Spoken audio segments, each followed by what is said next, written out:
हरे किया रे बोली गजरा मुरैया हो, गजरा मुरैया हो। एक किया रे चवराई हो लाला, एक किया रे चवराई हो लाला।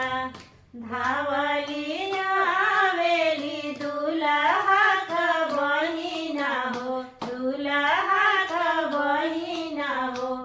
काटे हमार चवराई आहो लाला, काटे हमार चवराई आहो लाला।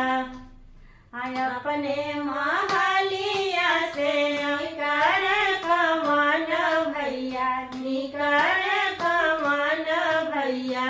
झलबरी के धरे कलाई आहो लाला, झपटी के धरे कलाई आहो लाला।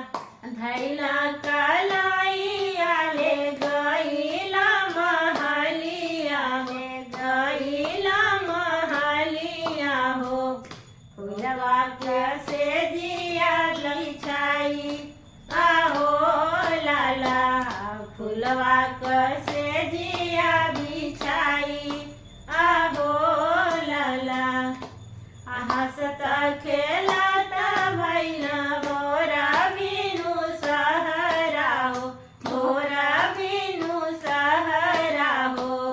कौने बहाने घरे जाई आहो लाला, कौने बहाने घरे जाई आहो लाला।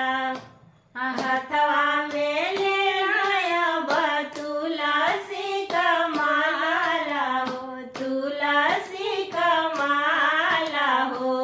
राम जपत घरे जाई आहो लाला, राम